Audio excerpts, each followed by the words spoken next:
In terms of just coming back on the winning trail, today you got 5 points or 5 tries. You guys look much better. Just your thoughts on the game today? Yeah. It was all about getting the win.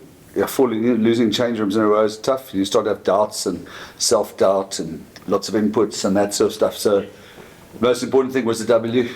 Listen, it was hard work. Give the Lions credit. I mean, they fought and they stuck around after the red card.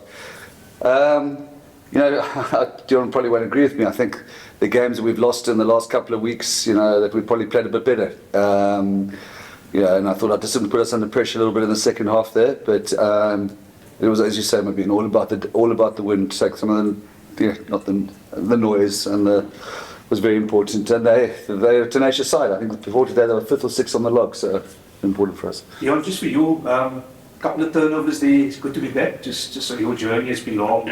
Must be great for you just playing again at high intensity as well. Yeah. Sorry. Like I said yesterday, just to get that first ruck, just to get that old feeling back. I was hunting that, and fortunately I got that turnover, and then everything else fell into place. So yeah, happy to be back.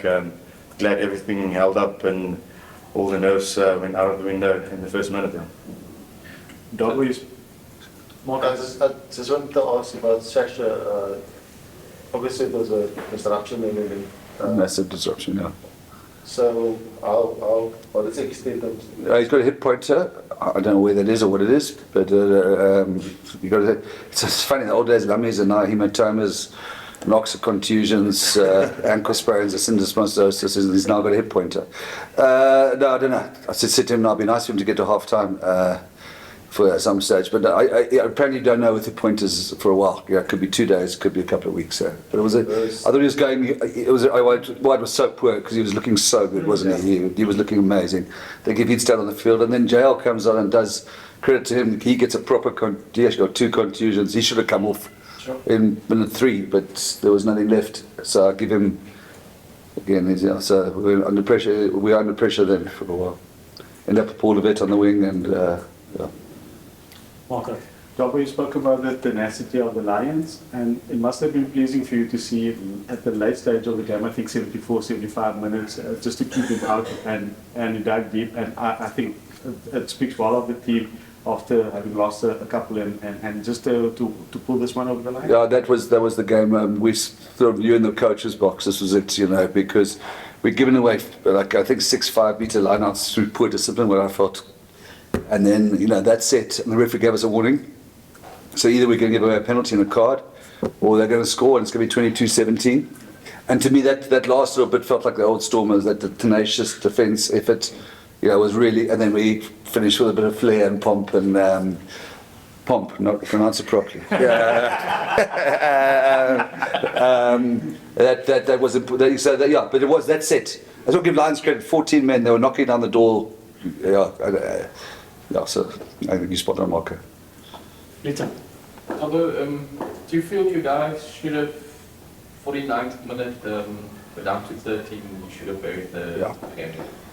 We made a couple of poor decisions in that passage, like really poor decisions. I don't want to name them, but there were 2 or 3 guys, because I think our Rabs was lying down on the ground for a bit of it. There was space everywhere except where we went. And I think that and the discipline of that period up until what the period Marco is talking to were the 2 really disappointing aspects of the game, for us. And then just a word on Hershey Steele and then they stood line out something. We've actually become a really good contesting team. I give him credit. I think we're the top in the URC or one of the top 2. So the way it's the best way to stop a 5-meter maul is to win the ball. So that's really good. Herschel's brave. Him and Warwick, incredible. I think now he's back, hopefully that stat will change, but Warwick was our top steal and Herschel was second. I mean, there's supposed to speak to your coaching if you're scrum off when you're 15. But yeah, it was good. Well, you spoke about the contesting, but the attacking lineouts, the mauling, you guys are always on top, demolishing teams, and now getting back to that because now it puts momentum, it puts physicality, and you guys are threatening. Yeah, I think, James, we'd gone away from our maul for a long time. Really good. It was the last season runners, and then we struggled for a while. We really have struggled. And the last couple of games, we got to try against was it too long? And then I thought, hell of unlucky that one to be.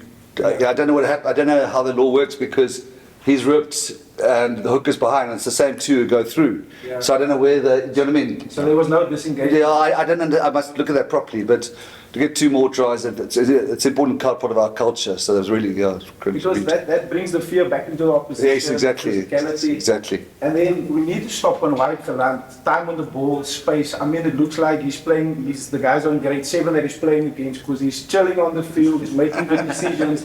And I mean, that's what you needed. Because when Sasha went off, the 10, 12, 15 combination with Warwick coming at the right time, right moment, I mean, it's good to see. Yeah, Warwick was great.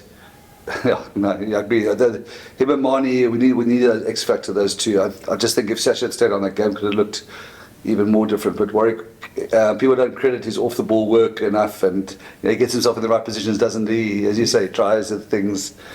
Oh, no, I'm very happy with him. The last one for John Dobson as a person and a coach.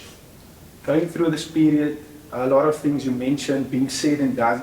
How important is it to stay on the vision, stay on the purpose, sticking there? Because it's easy to now derail and look for other stuff and look for answers. But for you as a person, how important is it just to stick?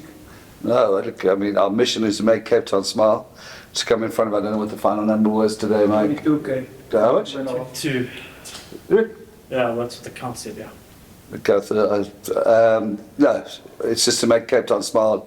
We know that we can put together a run to get us into the URC playoffs. We know this team with all the guys back are good enough to win the URC. So, yeah, it feels like so just focusing on that, making Cape Town smile, and these 2 games, because without these 2, so like I just said, we just talked downstairs. The job's only half done. We're feeling great now, and guys having the Christmas and that sort of stuff. But it's only half done. Next week, if we get those other 5, then we're back in the mix. But it hasn't been an ideal time, but we watch a guy called Johnny Roach, see Paul de Villiers. It's actually been really good for us in some respects. What's going to happen? Deon, it was really good from a perspective from the side to see you engaging with the referee. Double, you guys probably missed that when Deon went off again. I feel that's where you kind of lost that communication of what's going on, where we going wrong, what was we tighten up. Deon, just firstly on the communication from minute 1, you were right alongside it. Yeah, like I said previously, I like engaging with the refs, stuff what I see, stuff he sees, and can bounce off each other. But it's a fine balance, because you get refs that doesn't like it, and then you have to try other tactic. Be more aggressive, but credit to Christopher. He was so open to chat, and I think he had a great game as well. So I like that communication, especially when it comes to laws and stuff, in my opinion as well. So. And was it after Joseph's first or second, the cancelled one?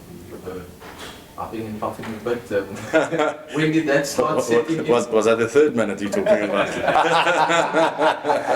Yeah, when did the long start screaming? And on 28 minutes, I looked up at the board and I was thinking, I'm going to get through 12 minutes. And then I just told myself, let's go 2 minutes at a stage and see how far we can get. Thought about maybe HIA. I practiced my months from behind. He said, all those tests you have to do during the week. No, I'm just joking. But the legs got heavy. Lungs was burning. But you have to go through this in the next few games to get back to match fitness. I think you had a question yesterday as well. Training and match fitness is totally different. And just when you came off, you missed that standing ovation. Really, what I missed was the change room before. I think something that you always in old books you say the deep beat smell and the props smelly and all that stuff. You miss that. You miss riding on the bus on the way here and see everyone next to on the way to the stadium. I think it's something that you'll always miss when you retire and stuff. Just that small stuff that you can't replicate in any scenario. Well, just lost it from me. Do you have to really think hard about that 12 jersey? Yeah. Or shots? Do you bring Suleiman in? That's an option. Johnny. Zassi's definitely going to be out as well. So So that's, yeah, so now the guy, they are Sonata and Angela, so that would allow us to do what you suggest. And the other option is putting, like, so Sasha doesn't make it, a guy like Johnny Roche in at 12. You know, we're going to back him at some stage. I think that kid's special. So, yeah, those are the two options. Either everybody moves in one, or we put throw Johnny in. He's mad enough to do well, so he's good.